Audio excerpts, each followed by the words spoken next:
In System Shock, you play as a sneaky hacker that gets caught while trying to hack into Trioptima, which I assume is the largest, most evil corporation in the world. Diego, the top dog of Citadel Station, offers you a deal. There will be no charge against you if you remove the ethical constraint of Shodan, the super AI aboard the Citadel space station. As a bonus, Diego would even throw in a military-grade cyber deck, which I assume is just nice to have for a career hacker? You can crack the Nouveau real good with it. Anyway, you remove the ethical constraint of Shodan while thinking there's probably a good reason there was a restraint to begin with, but hey, that's not your problem, let's try Optimum problems now. After the deed is done, you get frozen in cryogenics for 6 months, during which you get your fancy new military-grade cyber deck. See you.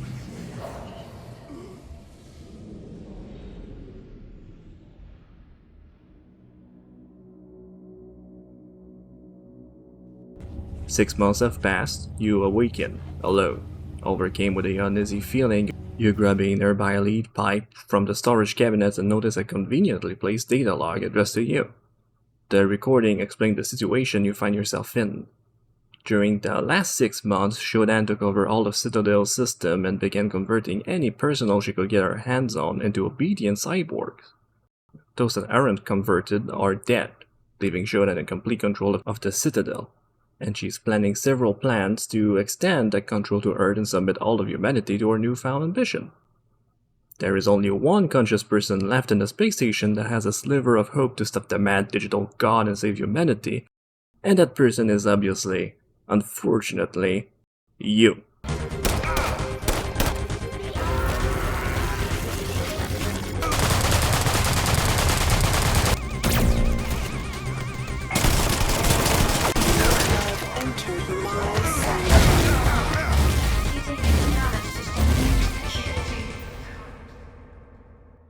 Looks like that's your problem after all.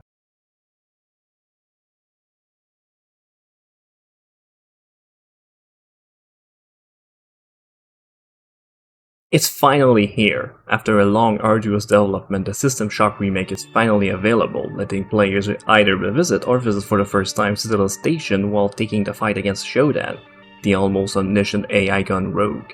This is something I've been waiting for a very long time. The original release was a landmark that, while never being a massive commercial success and not seeing a lot of players, didn't influence gaming as a whole. It's a classic that I played for myself in 2015 using the enhanced edition from Nightdive, the same developer that made the remake. I was blown away by the whole experience. It's often so forward-thinking that it can sometimes be hard to believe it's a game from 1994. It was released mere months after the original Doom.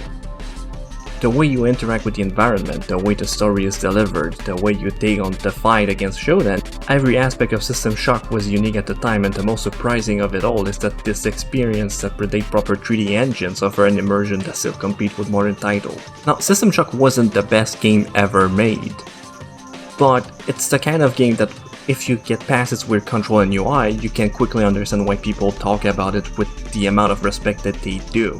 And all of this comes down to the original developer, Looking Glass Studio, and their ambition.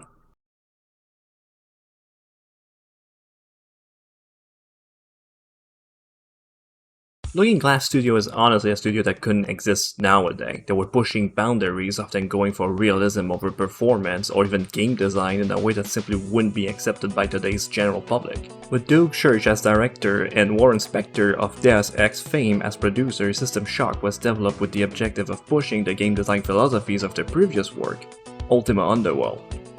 Underworld is often considered to be the original immersive step, tasking the player to explore an immersive, simulated dungeon and allowing the player to use the game mechanics and simulation to find their own solution to problems. These solutions would often combine different mechanics in ways that the development team never intended, giving birth to the concept of emergent gameplay. If you need a modern example to better understand this, think of Breath of the Wild speedrunners using the rock to throw themselves into the castle in the first 5 minutes of the game. Nintendo didn't plan for this, but it works, therefore, emergent gameplay. Both the simulated environment and the emergent gameplay were aspects that Looking Glass Studio wanted to push further, making System Shock one of the most immersive experiences they could do both in terms of gameplay but also technology. And this is a goal that often goes directly against common sense. Opening the elevator to be immediately ambushed by mutants with barely enough time to react is bad game design, but as far as being a tactic used by an evil supercomputer, that's pretty credible. As for the technology aspect from it, obviously we can point out that what seemed to be full 3D rendering, it's not. But interactive objects in the playable have simulated physics as well and really steal the show when compared to System Shock's contemporaries. I want to directly quote the director Duke Church himself as he explained in a pre-release interview every innovation relating to physics that they've added to the game. The player has the most complex model used in System Shock. Initially we were planning on using our full 12-jointed biped model, which we are using for a game to be released later this year. We simplified it but kept the essential, such as a separate head on the body and so on. So when the physics system runs, many of the effects that would normally have to be hard-coded in just happens automatically. For instance, the head tilts forward when you start to run and jerk back a bit when you stop. If you run in a tight circle, you lean a bit toward the center. When you run into a wall or are hit by a bullet or run into an enemy, your head is knocked in the direction opposite of the hit, with proportions to mass and velocity of the object involved and so on. With the exception of Rockstar's usage of Euphoria, I really can't think of an example of a modern game that used physics to this extent. Object physics is common now to a degree but rarely affect the player characters in a dynamic way, and in general, physics is just something that has been pared back a lot throughout the years, since it's usually a massive performance hit on CPU for something a fraction of the player base will notice. The lighting system for its time is very impressive in its own right too, although I'd say it doesn't really translate to any new gameplay mechanics you wouldn't see in, say, Doom. You have to keep in mind, Looking Glass built that engine from the ground up, including the physics and the lighting. They didn't just use Unreal 4, license Avoc and slap ray tracing on it. System Shock prepared all of this by at least 10 days. All of those simulations came at a price though, performance, and System Shock had very high requirements for the time, at least as far as I can tell. I couldn't find the system requirement for the DOS version, however the Japanese PC98 box recommend users have 16MB of RAM in the Pentium. Doom require a 386 and 4MB of RAM. And it's really not a question of bad optimization, System Shock was truly boundary pushing.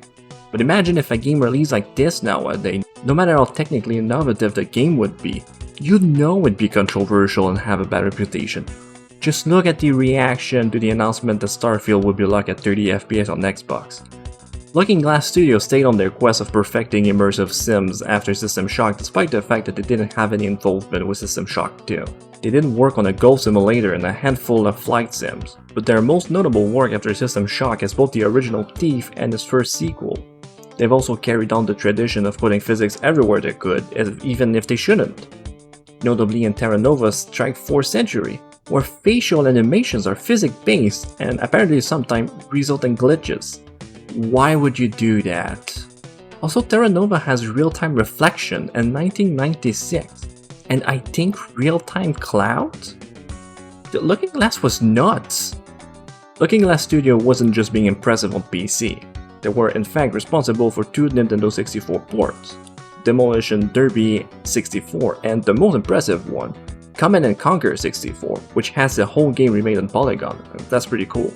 As for Nightdive Studio, the studio responsible for the remake, while CEO Stephen Kick essentially started the whole studio from a re-release of System Shock 2.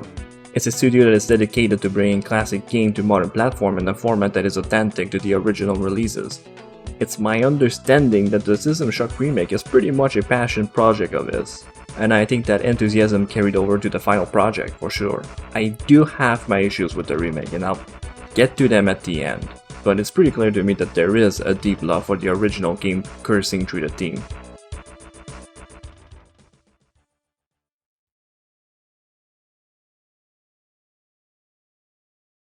All of this finally brings us to today's subject, the System Shock remake. As mentioned before, System Shock is one of the earliest immersive sim, and you're kind of thrown into Citadel Station with very little information. You need to properly explore each floor to find audio recordings that expose both the story and your objective.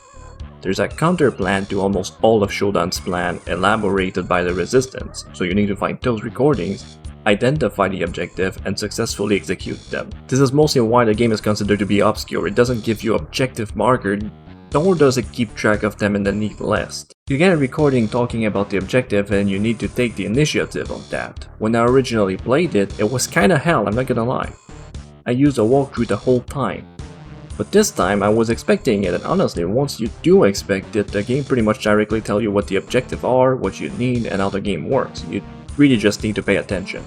I would recommend the usage of a notepad to keep track of what to do, but also of where you might drop important items.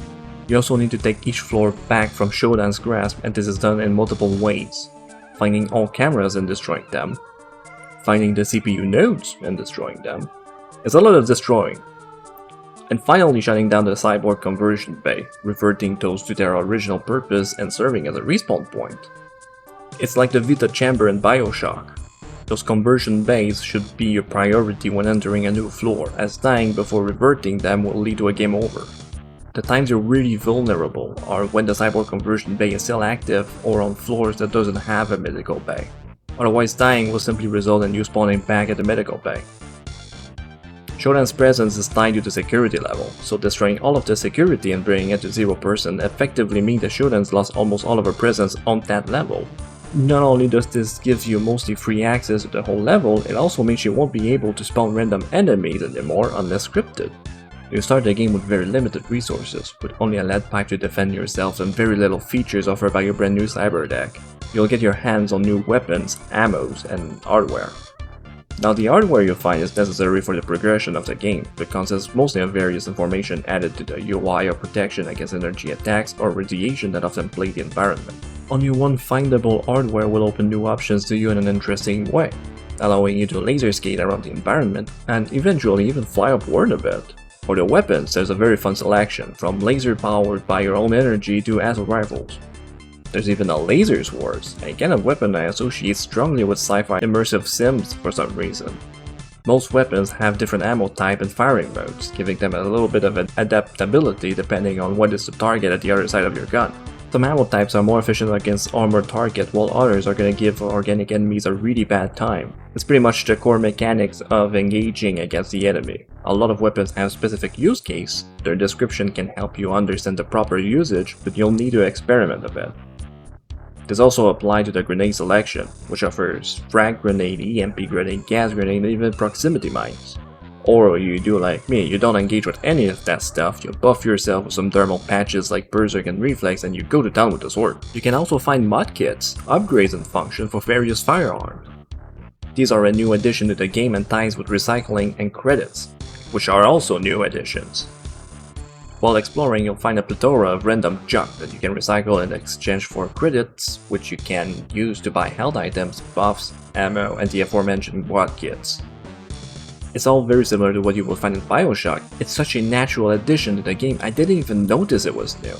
For some reason, I thought I just forgot the existence of it, but no, there isn't any money system in the original game.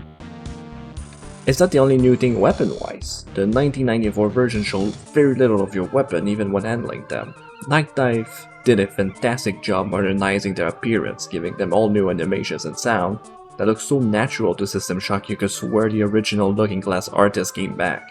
I feel the same way about almost all the visuals of the game. They did such a fantastic job adding new details that never existed in the original release, yet never feels out of place. They always seem consistent with the original visions of the game, even when they create completely new original content. It's very far from a Combat Evolved Anniversary situation. Enemies also have great redesigns that both look more modern yet fit the original art direction quite well.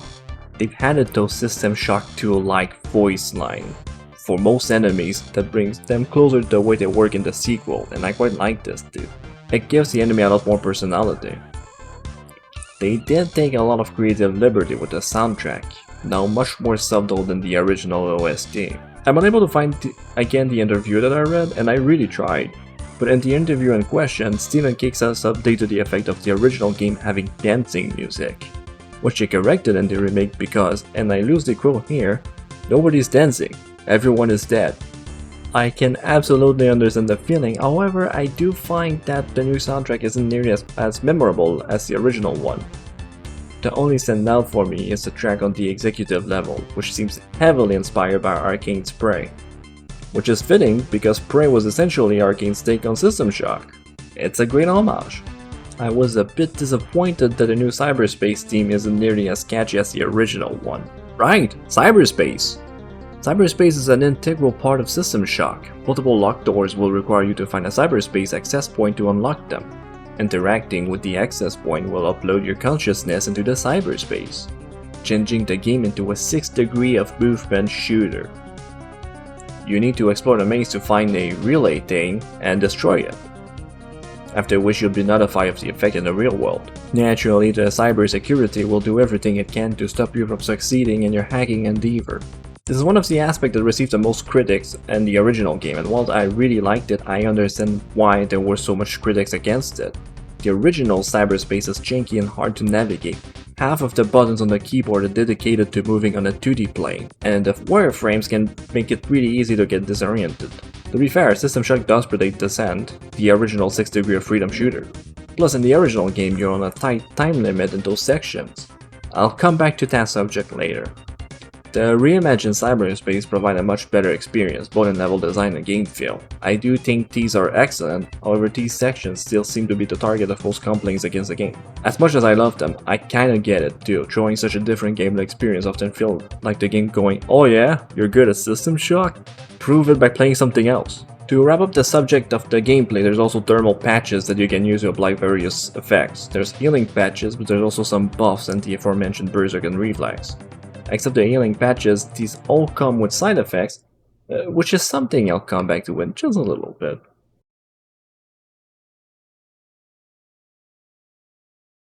Now, I want to preface this by saying I do believe Nightdive's remake is excellent.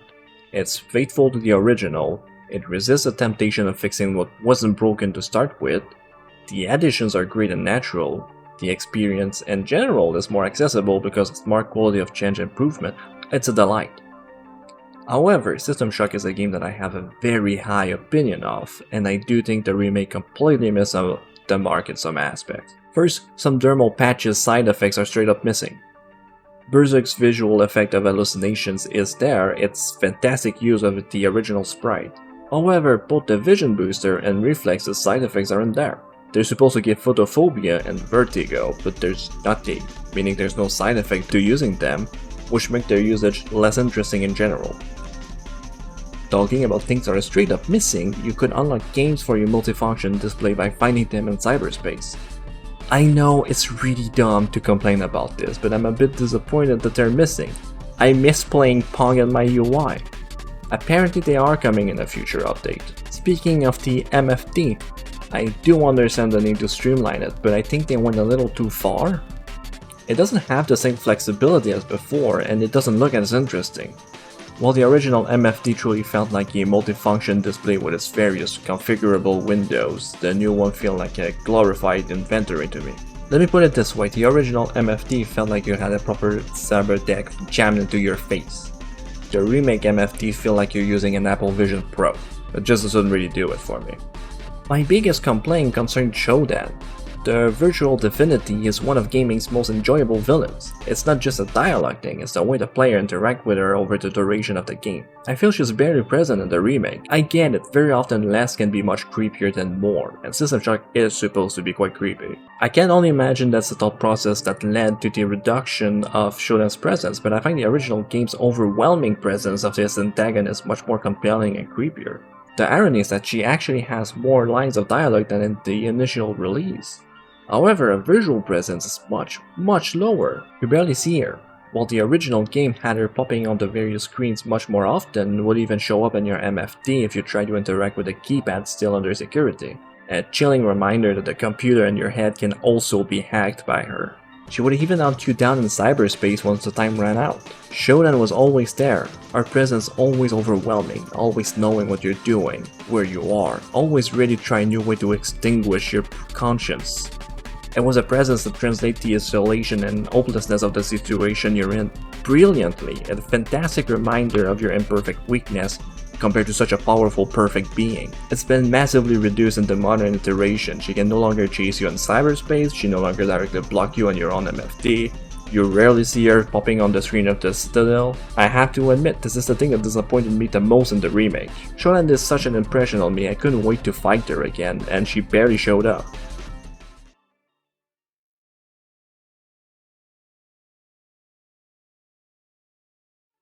In this section, I will talk about the last fight against Shodan. It's a spoiler for the last boss then, so I'll give you a bit of time to skip if you don't want to spoil yourself.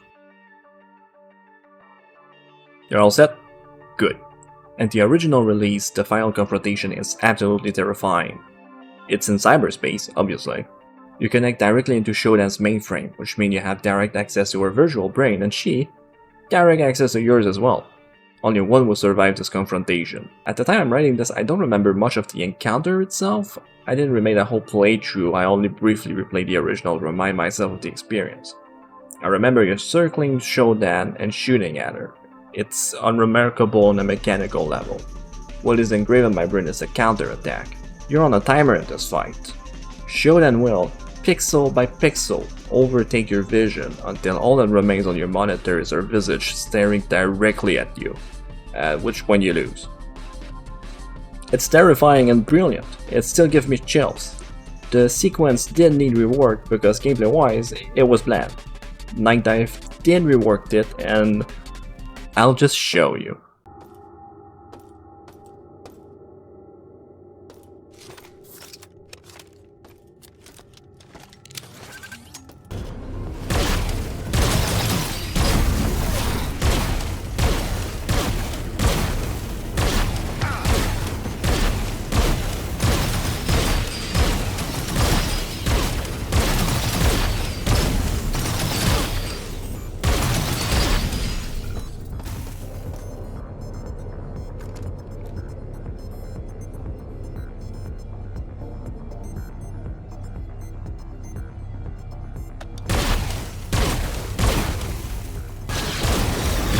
That's pretty much it.